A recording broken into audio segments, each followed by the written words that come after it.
You ready? Mm-hmm. Hi, welcome back to That's the Whiskey, your favorite podcast ever. Mm-hmm. My name is Jasmine. And I'm Caroline. And we're just two cousins, just talking shit. Talking shit. Just, shooting it. Shooting the shit. How's your day been? My day has been really good. Awesome. I didn't cry at all. No. Because I don't cry. I actually, probably never heard of this, but I was born without tear ducts. So I just don't cry. What happens to so there's just no tears? No, Ever? I just don't. It just doesn't happen for me. Yeah, I'm not like all you weak people. So I've never cried in my life. I think I have tear ducts. I just willpowered them to like shrink and disappear. Oh, okay. Okay, actually, I was born without wisdom teeth, and that's like my biggest flex Good ever. for you. I have my wisdom teeth. I was told in April to get them out, Ugh. and I still haven't. Oh my God, wait, I didn't. Whoa. I didn't know that. Yeah. I'm like offended. We I tell each asked other them- everything. I feel like I told you. You probably did, and I probably because zoned out. I was probably texting you like, I'm so anxious. I hate this because the office just made me anxious and like claustrophobic. It was a really small room where they told me I needed the surgery, and they made me sit in there and watch a weird video about wisdom teeth for education. And I sat there on my phone the whole time. And then when they came in, I just said, okay, I'll get the surgery. Can I keep them? And they said, I can keep 2 of them. 2 of the 4. Like keep them like in your property or like in your mouth? No, like get them back. 'Cause why not? Okay. Actually, you know what? I had surgery on my hand as a child. I remember that. And I asked to keep the screws and the plate that were in my hand, and I still have them. Oh, you did? Yeah. I feel like that's way cooler than wisdom teeth. No. Damn. No. You know Teeth it is. are- You and I both know it Teeth is. are powerful. That's where I hold on my wisdom. I'll have half the wisdom after they're out. Ha, ha, ha. Does that mean that I don't have wisdom, or that I already had enough wisdom so I didn't need? Why are they called wisdom teeth? I think because I'm you gonna get have to look them that up. when you are at a wise age, maybe. Why are they? Because I think they're the called- last teeth to grow in. That's why they get I actually didn't have any teeth till I was funky 11. Do you have dentures, or did you just Okay. like gum everything? Oh, you're so right. Because we get them when we're in our wiser adult years, I feel according like- to somersetdental.com. Hell yeah. The professionals, they agree. Well, I guess I'm never going to reach that age because I don't have any. I thought you were 12 forever, right? I'm 11. Well, I'm 9, so that's weird because I Oh. thought that. I was Actually, sorry. also- Did I say 11? I meant 7. I got. Wait. Go. I Oh, wanna- no, I no, wanna- no. Go ahead. Go ahead. I want to talk about the fact that I finally got my ADHD diagnosis. Thank fucking God. Like, I'm so happy thank for fucking you. God. Because I was doing more research today on specifically ADHD and fibromyalgia, which for those of you who are new is basically a chronic pain condition that I've had for a while. And Not slay. no, not it's very literally people have asked like, oh, does that mean like your body hurts sometimes? And it's like it just like when I say everything hurts, like I'm being literal. I like- cannot imagine that. We've been cousins since We were since born.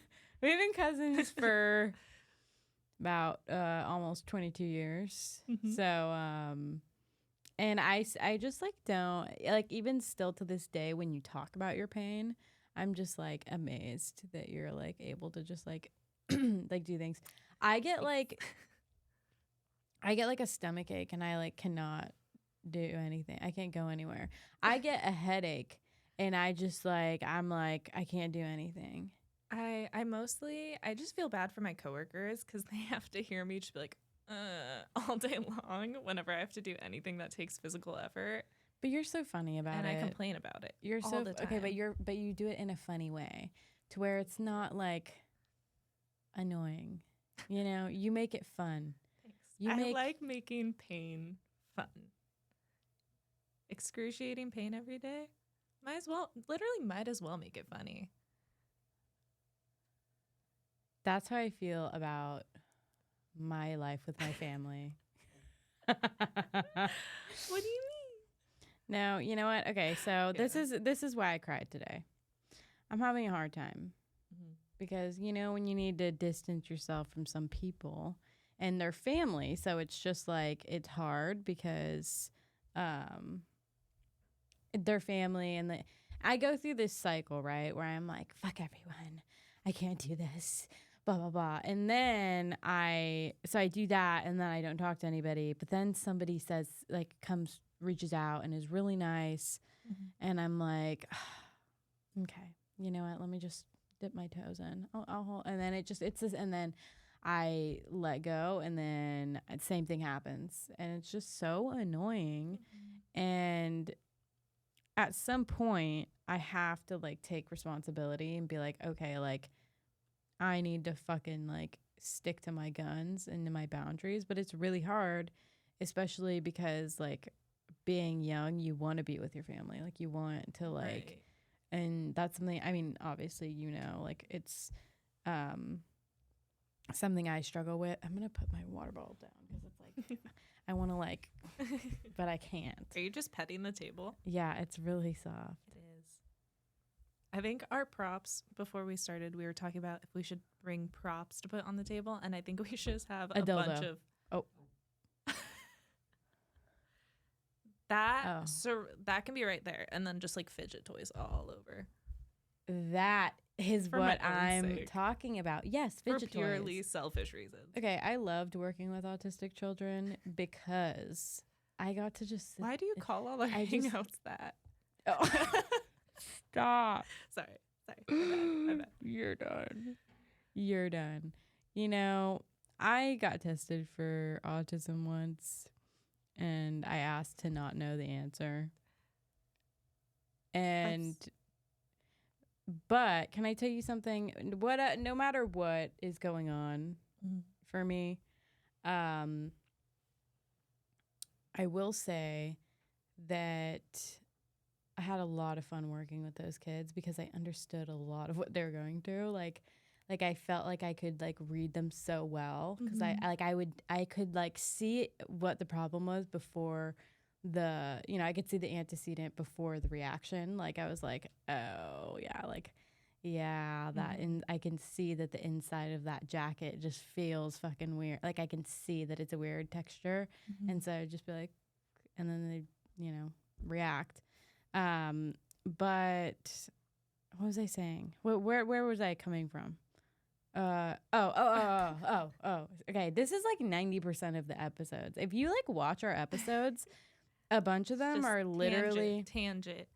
Almost circling back to what we planned on talking about. Oh, another tangent. No, literally. But yeah, so I'm just like, I'm struggling with that. I don't know. It's hard for me because so when I first started the podcast, we were younger, right? But for me, like I was younger and I've definitely learned a lot in the past couple years.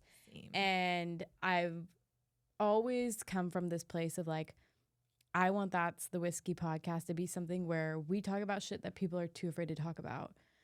But it gets hard because it's like a lot of my current issues stem from like my family, and it's like I want to like respect everyone even though it's like my story too, and like I'm super affected by things that have happened.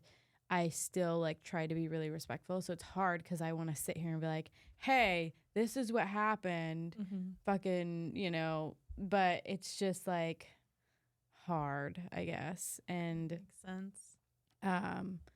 basically I'm just struggling with that. I actually I wonder if I still have the message. Somebody DM'd us. Do you remember that? No. It was like a couple months ago. I'm just a dirtbag. I just don't have memory. Or no, it was last month. They said, "Can you please do an episode on addiction or in depth with toxic families? I'm struggling a lot right now with with being far away, and my family's still fighting every day." Okay. I don't know. I don't think they actually went kind of into detail, and I don't want to share that without asking for permission. But we both have. We're in the same family. So anytime I say my family, it's pretty much the same thing. But although we definitely have different immediate family dynamics. No. Just what are you talking about, Caroline? Don't say that. But I think it's also interesting because that's not right. Come on. Our siblings are so the same. So the same vibe. They're similar ages, which I think is interesting. Very interesting. We're the babies. If you couldn't tell. Mm-hmm. Yeah, I'm baby. Her name on my phone is Boss Baby. I'm looking at what is Jonah, the love of my life. I said, I'm baby. Oh my. I'm sorry. Anyway, yeah, we have different family dynamics, but addiction and mental health are like a big fucking thing in our family. Toxicity, huge thing. I think like the biggest monster in my life has always been addiction. And then, obviously like a lot of people's addiction issues can like stem from like an underlying mental health problem and stuff. But like and that's a majority of the reason why I'm sober. And I mean, I don't have any addiction problems that I'm aware of, but I know I would, if that, and it's before. Not very nice to say, but like, because I feel like addicts might be like, oh, well, like you can't say that, but like, I just like know myself, and I just don't like when the older I got, the more I like when I drank, I felt so good, like beyond good, like so good that like I didn't have any anxiety, like didn't feel depressed, I didn't feel like any PTSD, like I felt so good. Okay, so basically I went to Mexico for a week, and I was drunk like the whole week. I remember that. That was in like 2021. And I felt so good. And I remember coming back, and I was so worried because I was like, oh my God, I literally, like something happened, I think, when I got back. I was super anxious. And I was like, oh my God, like I want to get drunk again. Like I just want to like be drunk, and that was like definitely like a big sign for me. And then I like started studying Buddhism and stuff. And then that was like kind of the kicker. And then, I know, like, I think that makes a lot of sense, and it's good that you're aware of it. I mean, when I was like 18, I once tried like half of a like pain pill my ex had when I was having a really bad pain day, from when he had gotten like a big knee surgery before, because I was like barely functioning, kind of in pain. It was really bad, and it made me feel great, like fantastic. It was the only time in years I've had no pain. And as soon as I felt it kick in, he was like, did it help you? Like, he was worried about me. And I was like, it did. I'm never taking anything like this ever again.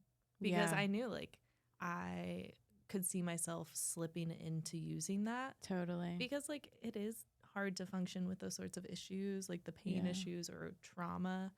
But it catches up to you from what I've seen. Totally. Like, you can't just smush things down and expect them to get better. Sorry. That was funny. No, yeah, I couldn't agree more. And my thing is like, what is worth the risk? Like, okay, maybe I do want it back here. I take it back. I'm sorry. I don't know. It's just like not worth risking. Like to me, like I don't see a reason to like. I feel like the possible outcome is so bad that like I just don't want to go there. You know, and like I'll try. Like Jonah is super into craft beer, right? That's what it is. Craft beer. Craft beer. Yeah. Shout out to Old Kaz in Roanoke Park, California. My boyfriend loves their beer. And so like I'll try his, you know, beers. Like I'll take like a sip or whatever. Because I'm not sober, because I was a previous alcoholic. If that makes sense, you know. Yeah. And I look at it more of like how I looked at coffee when I was like my whole career has been coffee and like working for coffee roasters and stuff. So I feel like I kind of look at it more like that, but like I do not drink like for fun. Like I would never drink like an actual like gulp, you know, like it's always like that. You know how when you do like a cupping for coffee and you slurp it, so it like hits every palate. That's like kind of what I do. Yeah. I mean, I know, which is probably not correct. So nobody come for me, okay? I drink whiskey. I thought not you meant beer. like cupping where they like do it on your back. And I was like, where's this going? No, yeah, cuppings are it's like wine tasting, but for coffee. Ooh, I want to go wine tasting. I'm not sober, but I bet that's fun. Definitely wine tasting. I should have done that before I became sober. I mean, you could always spit it out. Oh yeah, you can do it. Jonah's family owns a wine store, so I want to go wine tasting. I've never been, which feels fucked up. We'll take you. Country. You can get super drunk, and then we'll just drive you home. There you go. I mean, you're pretty close actually to that town. Closer than you. Way You're really close. You're like 20 minutes away. Like incredibly I think it's funny close. that 20 minutes feels like forever away for any drive except you or work. Like I would drive 1,000,000 miles to see you. You know what she's trying to say, guys? Or to go to work. We're in love. Oh yeah. This is our announcement. Sorry, Jonah. We're getting married. No, I think that makes sense. The way incest runs in our family. Oops. Oopsies. Sorry. My bad. I am not sober, but I definitely know, like looking back at probably a year ago even, when I had more opportunities to go out and drink, I think like in hindsight, I look back and I'm like, damn, like I would like be like, oh, I'm stressed out. I want to go like party or whatever. Yeah. And now I feel like I'm at a healthier point where it's like, I enjoy, like, if I'm with my friends, sometimes we'll go to a brewery and, like, I'll get a really good cider that's tasty and I'll get kind of tipsy because I'm a fucking lightweight. But, like, mostly it's just I'm hanging out with my friend there. I was a lightweight, too. Or maybe it's because I only drink whiskey. You have, like, a full cup full of whiskey and you're like, damn, I didn't take too much. Yeah. 2 shots of vodka. And I can't drink tequila, though. Okay, the last time I drank tequila, I was at the lake. Everyone has a tequila story. Okay, like my this. grandma. Everyone. No, so everyone I've ever talked to about tequila with. That is funny. I've never. Yeah, that is true, huh? There's so many people I've met who are like, this double chin? Never... Do I have a fucking thyroid issue? I'm confused. Sorry, guys. Not to.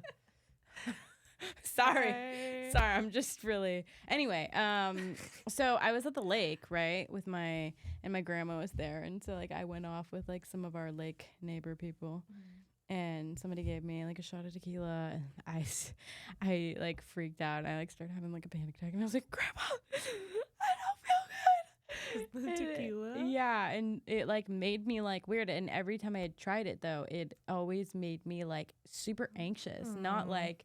Ooh, tequila. Whiskey is the only type of alcohol that I can drink without getting all anxious and weird. Like, it just doesn't like. I could do vodka actually just- too, but it just kind of isn't my thing. My go-to has always been a Moscow Mule or like variations of it because it's with ginger beer. And so I'm like nauseous all I the like time, especially ginger. when I drink. And Mhm. so it feels like, okay, yeah, I'm drinking, which makes my stomach more upset, but like Yeah. ginger. So I'm fine. And my stomach will So be fine. when I was a That's child, really good. oh, I'm sorry. I'm so sorry. You hate me. I'm You sorry. hate I me. totally cut you off. Have you ever Anyway, heard of circling back to me. There's Idaho mules. There's so many variations. Idaho mules. So are they There's- all with the ginger beer? Wait, yeah.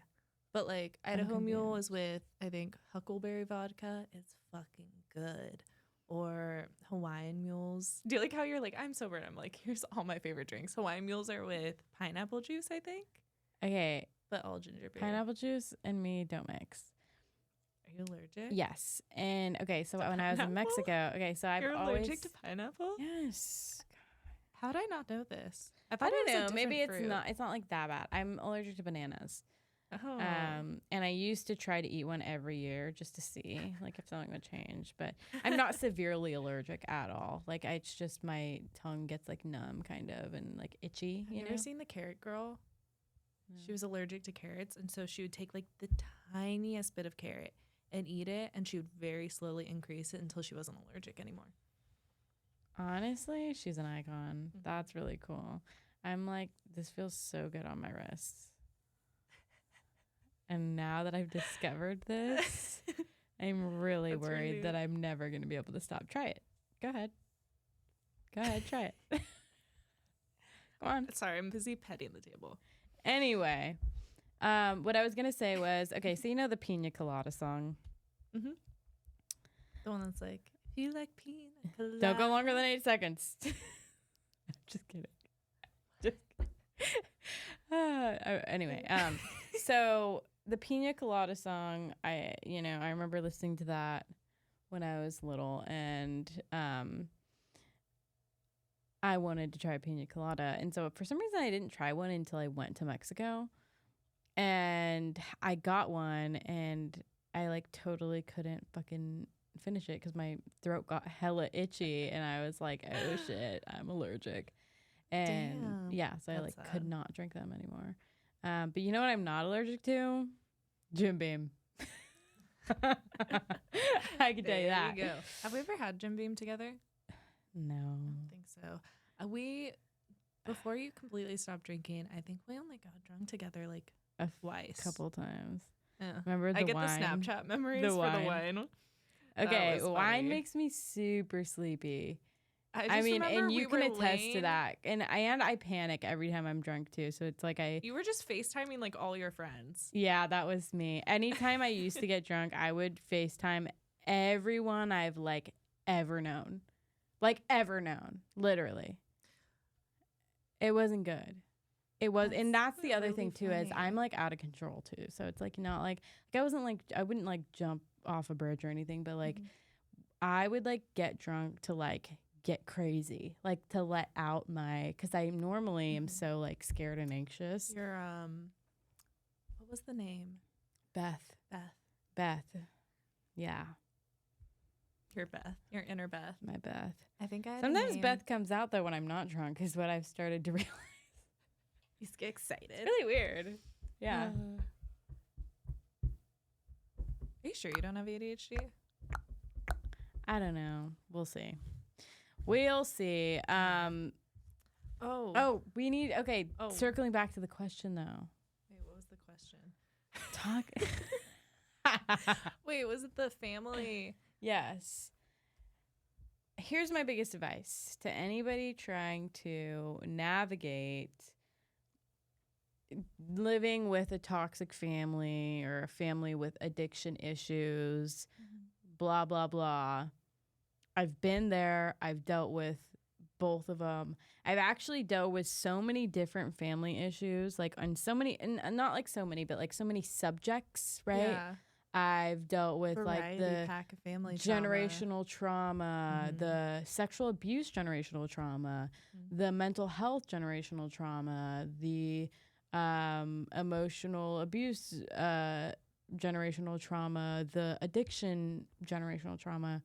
Mhm. And my biggest advice to you is like, first of all, learn to love and let go. That's something we've talked about numerous times on the podcast. Advice that my grandma gave me like years ago. You know, I at the end of the day, first of all, set your boundaries and keep yourself safe before anyone.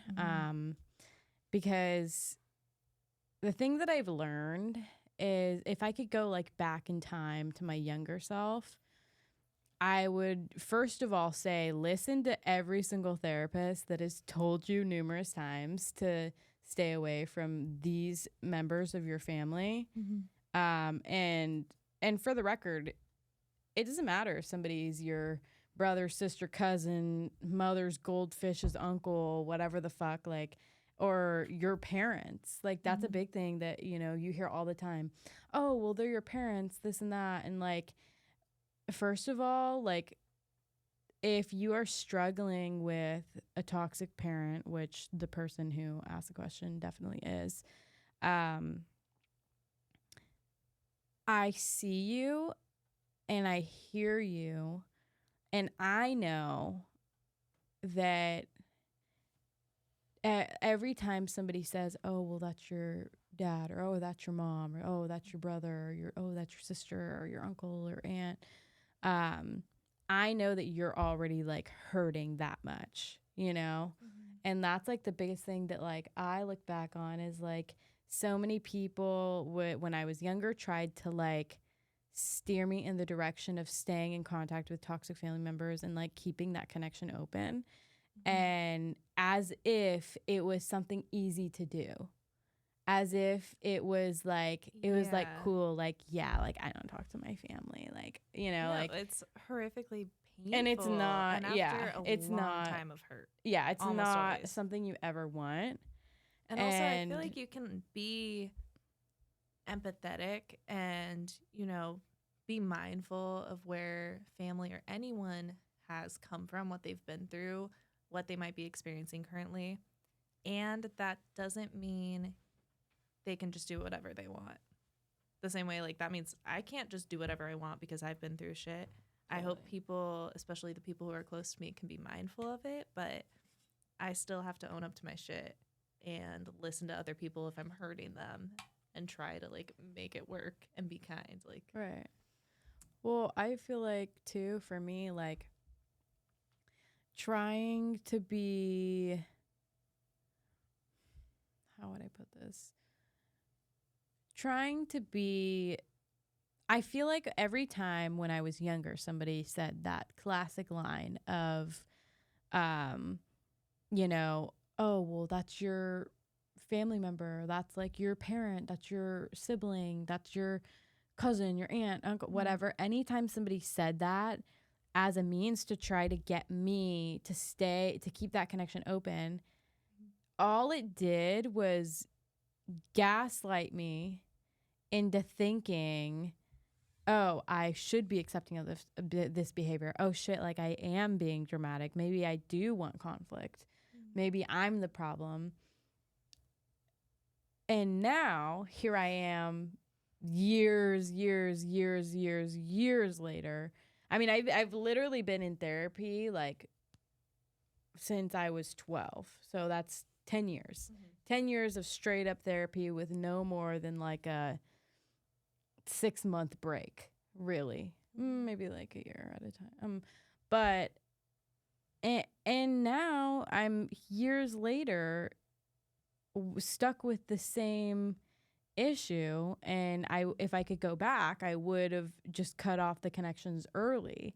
But now I'm stuck with even more hurt, even more trauma that has happened because I stayed connected, you know, and because I let adults and like people that are older than me gaslight me into thinking that I was the problem. And that's bullshit. Like, you should not stay in contact with people who literally traumatize you and don't make you feel good. Yeah. Like, plus it's already so hard with families in particular to have conflict, because at least I've noticed for myself, and I'm sure you can relate, a lot of the time there'll be like, you know, like the family will have like a similar opinion, and if one person changes the opinion, then they're made to feel like they're crazy. I've never heard of that. I've never seen that. I've never seen that happen ever. And what's the term? Is it like the black sheep of the family? Yeah. And like, I know for myself, scapegoat that's or something. maybe I've heard that term. I think. I don't know. There's some animal term involved, but yeah. I know I don't want to be a goat or a sheep. I don't want to. Oh, I want to be the little kitty, the black kitty, the black kitty. But I've felt so crazy, and I've spent way too much time just really hurting myself for no reason by believing I was crazy when really I just had a different opinion than a lot of people in my family. And oftentimes, like, turning to my loved ones outside my family and talking to them about the issue, they could be like, you know, I see how this is hard for your family, but I also think you're right to feel the way you're feeling. And it gets so, like, mixed up in families that I feel like turning to an outside source from really good friends as well as just really good therapists is important, because feeling crazy and feeling shameful has never, ever, ever, ever helped me get through any mental health issue or trauma ever.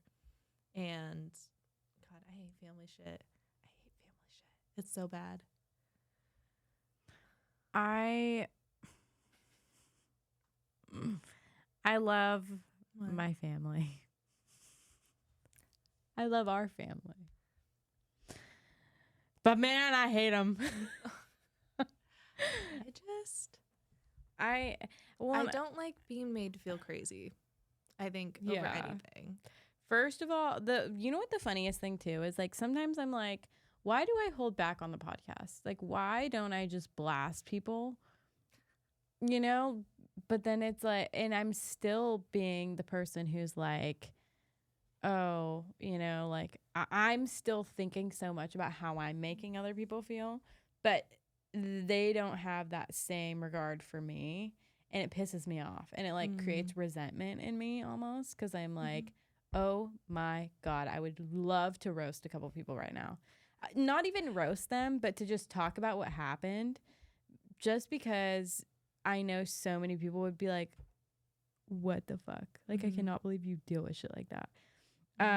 But what I was going to say is, like, you'll notice a lot of kids who grow up in toxic family environments or like abusive homes, whatever, well, from what I've seen, you'll be really close to the abuser when you're a child. Like, you'll be so close and really connected.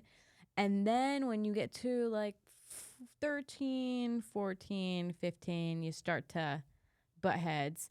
And this is beyond like teenagers being teenagers. Like, first of all, I think that's stupid. I literally don't know any normal teenagers who like are just like crazed, and like I've never experienced that unless they're very clearly being abused in some way. I'm sure, like, of course they can be moody and stuff, but actually like real like strong issue. Yeah. Be fucking for real with yourself. But and then you'll notice around that age, when the kids start being exposed to other families, friends' families, more friends, you're around more people in school, you start learning more about what's healthy and what's not. Then that's when that divide starts and that butting of heads starts with the abuser. And it's also just so hard, even as an individual, to grow up and like realize that what you thought was normal when you were a kid isn't necessarily the norm, and doesn't necessarily have to be normal. Like, I know, looking back on my own like my own childhood experiences, I really thought it was all normal, like perfectly normal. Even like stuff that I didn't like, I thought it was just normal. And then as an adult, I'm like, oh, that didn't have to happen that way. You know? And I think also, like, when you become an adult, especially because the person who wrote in, I know, has younger siblings too. That is something I haven't dealt with personally. I don't have any younger siblings, but I do know the feeling of like leaving a household and then feeling bad for a certain person in particular, or like a couple people. But like, you can't protect anybody else if you don't like help yourself. And that's just like a for real thing. Like it's not even like my opinion. That's just a fact. Like you cannot take care of another person if you cannot take care of yourself. No. And it's at least definitely not like long term. Like it is not gonna work out to just ignore your own needs forever. Totally. Well, and I think that the thing I struggle with too, with like where I go through periods of like talking to my family, not talking to my family, you know, but I always get in this place of like, I think I just get lonely, like where I'm like, oh, I miss my family. Like, oh, like, or like I see that they're doing stuff together. Like if I don't show up to an event and I'm like, it makes me sad. You know, and then it's like even you know, today when I was having my cry before this episode, pre-gaming the podcast with a little cry session. Yeah. I have come across this feeling of like okay, like feeling one, like if I don't have like my family, who do I have, you know? And then not wanting to put that pressure on my boyfriend, you know, like you know, what if I don't want him to feel like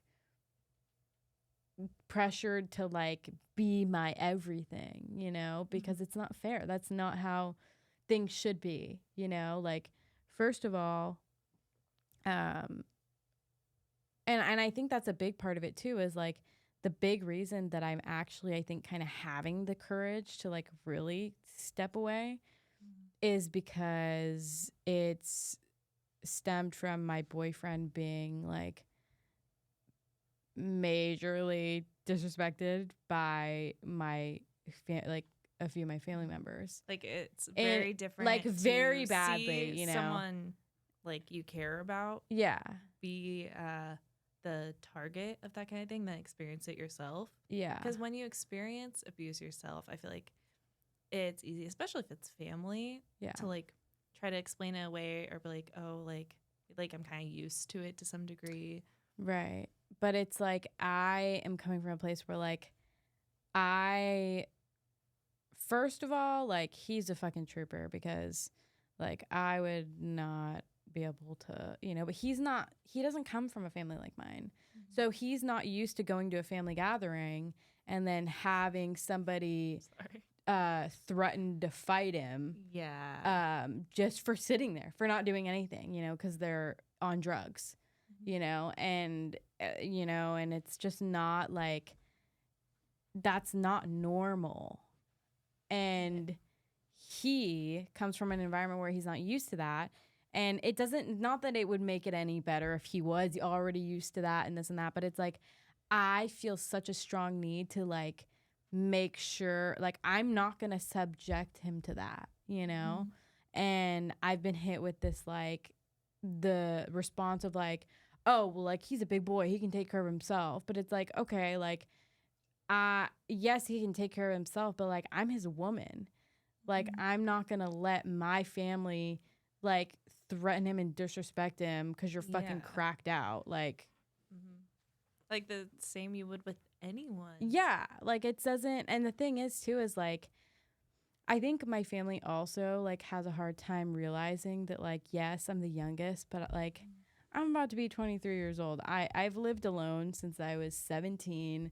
I've been taking care of myself for years.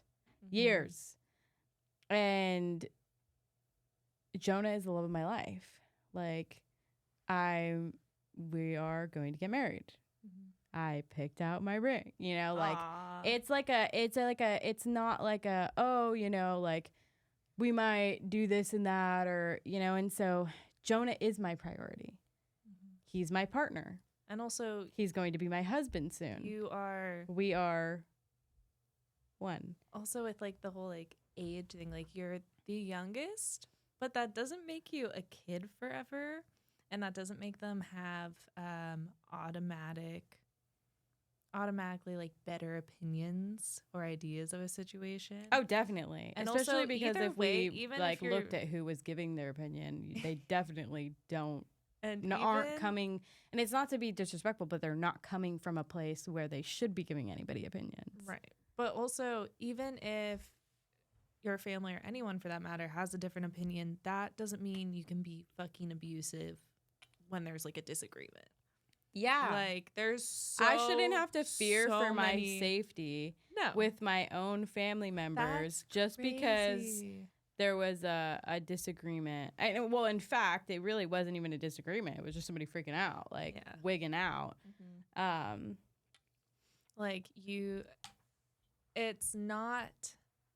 it's more common than it should be, but it's not healthy for people to have like that bad of like a horrible fighting kind of conversation over a little disagreement.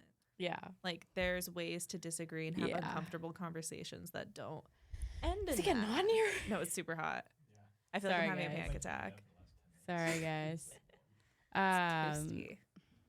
It's the lights, and it's definitely it's also the light. hot as hell outside. What did you think? They're LED. I think. Oh shit. I think it's just hot. I literally was I'm a dying stupid. just walking from my work to my car today. Ew, I was cooking and I was like, Joan, I need to sit down. I had to go to Costco for my job this morning with my boss. I went to Costco too. It's Costco day. And we get a lot because I work at a group home. We go every other week. How much did you guys spend? Can you say that on here? I don't know. Okay, then don't. Never mind. It was a lot.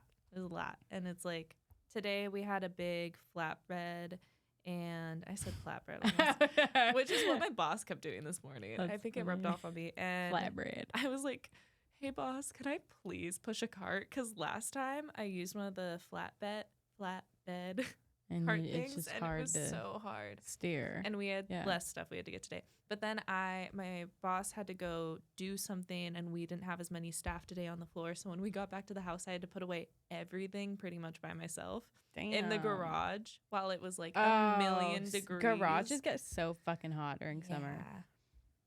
It was horrible. And I was trying to do it as fast as possible because so much of it was frozen and refrigerated. And that is why I've had 2 yerba mates today, because I'm so exhausted from that. But it's hot. I think it's just hot outside. Yerba mates have a lot of caffeine, like more than coffee. Yeah. It's probably self-medicating. Oh my God. Joan is drinking one off camera. Oh. Did you know you can get them at Costco? Yes, I saw them today. Mm-hmm. Okay, Costco has these that's funny. I was just thinking about how considering my family situation, I'm like shit, I'm gonna get kicked off my Costco membership. You can use mine because I got a Costco membership apparently a little over a year ago, and then now I'm not in the situation in my life that I was in. I'm not going to be using it. I haven't gone to Costco other than to get like an eye exam done in months and months. I love Costco. But it accidentally got renewed, and so I paid so much money for a card that I'm not going to use ever. Oh my God. So come with me. I will. No, I will. Yeah, so I feel ya, girl. The one who sent that message in. I mean, and also take everything I say with a grain of salt. I am not the end all be all. I don't know everything. I definitely don't know everything. In fact, I probably know like a very small percentage of anything. And I also understand that when I'm talking about or giving advice about dealing with family, that I have like a really, really deep family wound.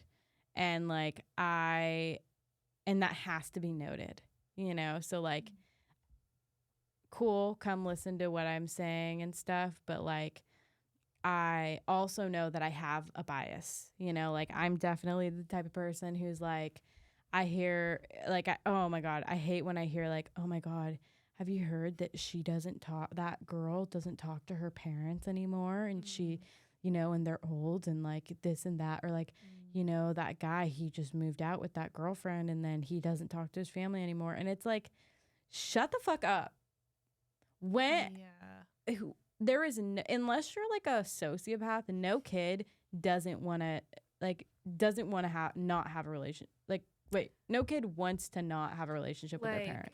If that's a situation you know is happening at all, like, I feel like all you can know unless they're telling you all the details and someone you're really close to is that it obviously must be incredibly complicated and shitty no matter what. And and I hate how stick your nose people into always blame the child though. If you do you notice that it's always like, oh God, that kid, you know, and it's like, why don't you like take a step back and say, damn, I just heard a story about a kid who no longer talks to their parent as an adult.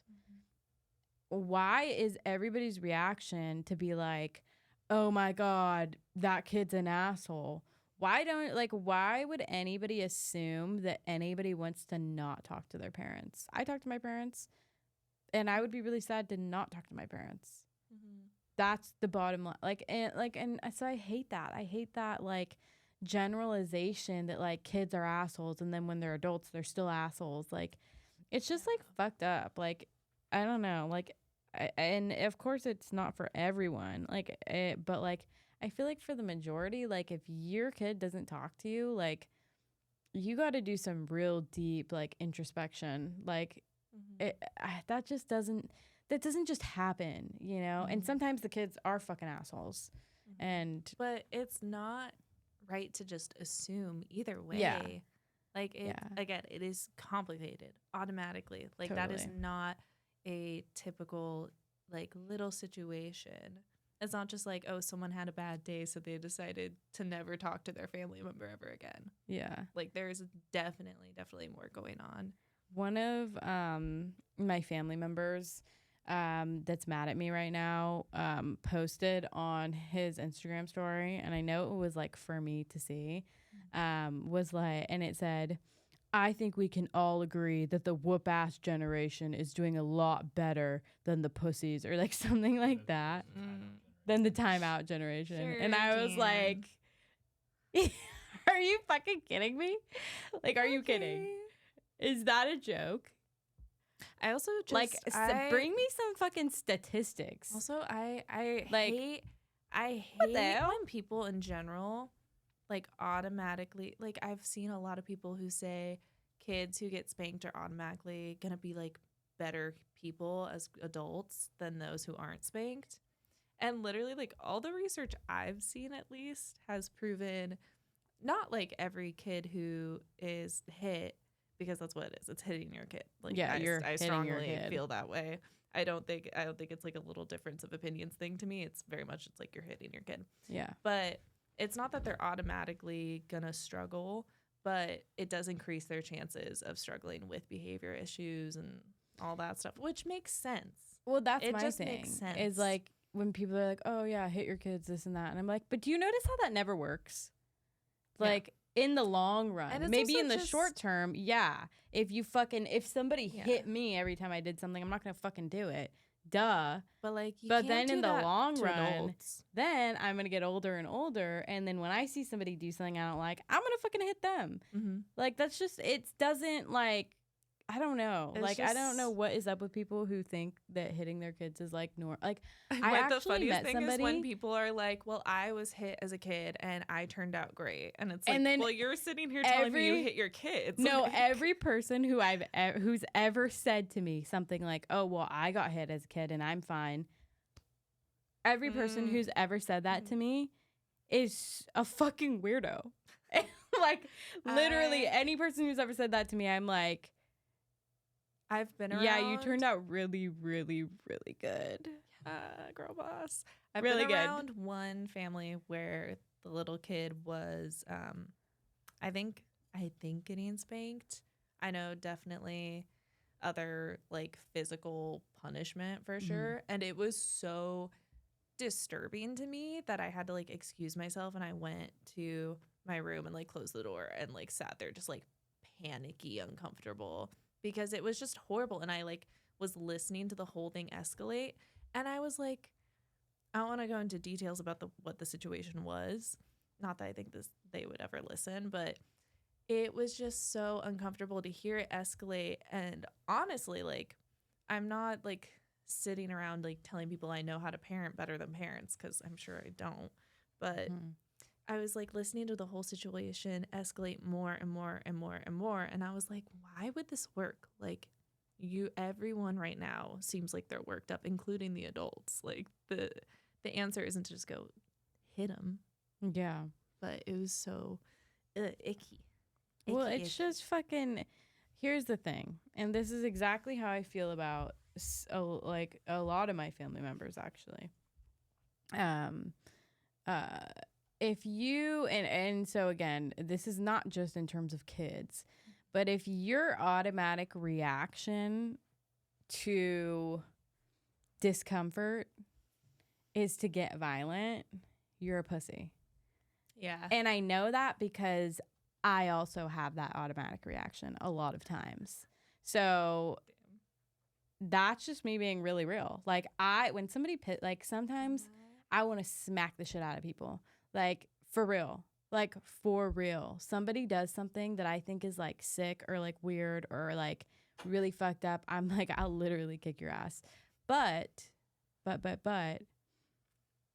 I mean, I've never done that, so let me preface that first. But like, I definitely see why a lot of people do, like, why they follow through and do get violent. And I mean, it's because you're scared. Yeah. Anger is your relationship to fear and uncertainty and to anxiety.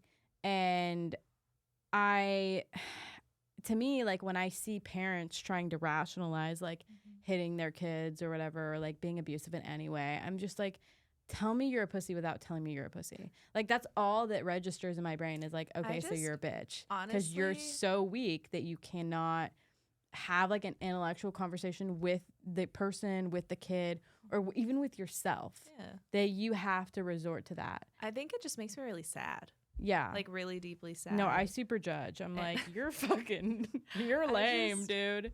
It makes me sad because. But again, like, I'm biased, guys. Yeah, I mean, me too, for sure. I'm like, I don't know. I feel like someone's bound to listen who believes in spanking your kids and is going to get worked up about it. You know what I do believe in? You can do what you want with your kids. I'm just saying, it just makes me sad because I know it's hard to feel emotions, to feel worked up. But it's like, damn, you really think like that's the answer and you don't know how to like take a step back when you get so mad you want to hit your kid. Yeah. Like, that sounds hard too. That's the thing to not too, is like, okay, are you spanking your kid because that you're trying to teach them a lesson, or because you're so fucking mad that you're hitting your kid? Yeah. I seriously doubt that it's because you're actually trying to teach them something.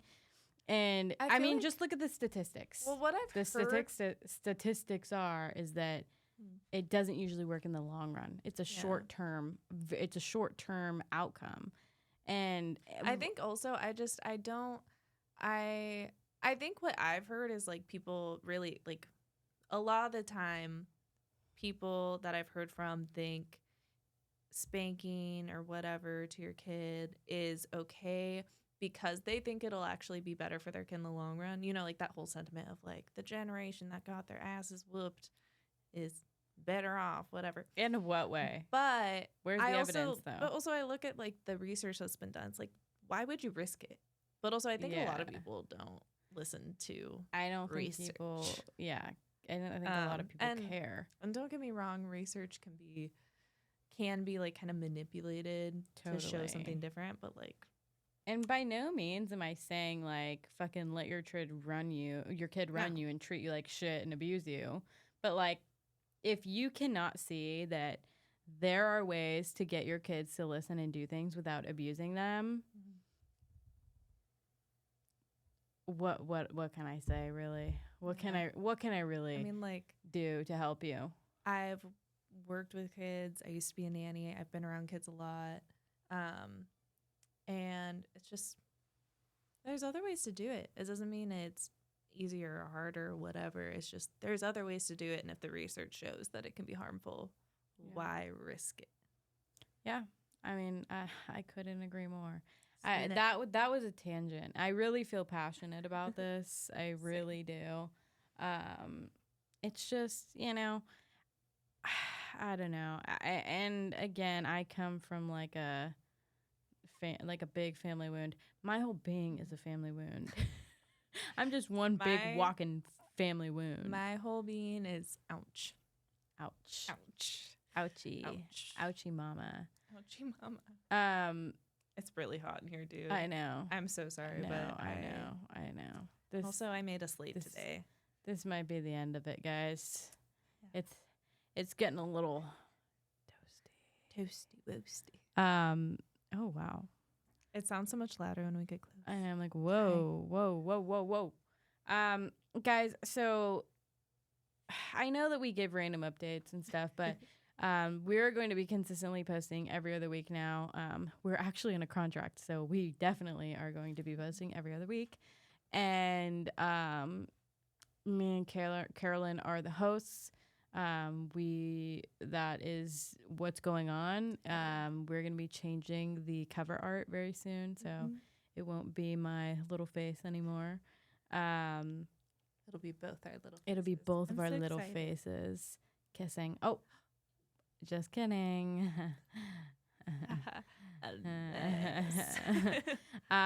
But you know, I'm really grateful to everybody who listens and everybody who like messages and is just so supportive of the podcast, and it's so exciting. It's really exciting, and I am excited because I think with consistency will come a lot of fun stuff.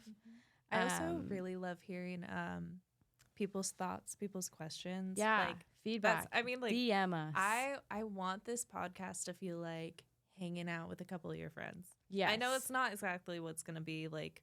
It's in the end of the day, like people aren't literally in the room with us, right? But I do like that vibe where it's just kind of like you're hanging out, talking shit, talking about the deep stuff. Right. But when people actually respond, it's just nice and it kind of adds to that vibe. I agree. I could not agree more. And yeah, I'm just really grateful. Keep giving us feedback. We are toying with the idea of doing a vlog channel. So basically I'm trying to force Caroline to do a vlog channel. And I said, I want to do it so bad. But you have to edit. I will edit. I mean, it's not going to be good, but I just think it would be so funny for me to watch us. It's not really for you guys. It's really for me to just watch us hang out and be like, oh my God, we're so fucking funny. It's a way for us to be like, well, I guess we got to hang out because we got to record a vlog. Exactly. But yeah, so that should be coming soon. Don't know when, but it'll be coming. Let us know what you guys think of that. And yeah, thank you so much for tuning in. Thank you. You heard it here first. That's the fucking whiskey bitch. Bitch. Bye.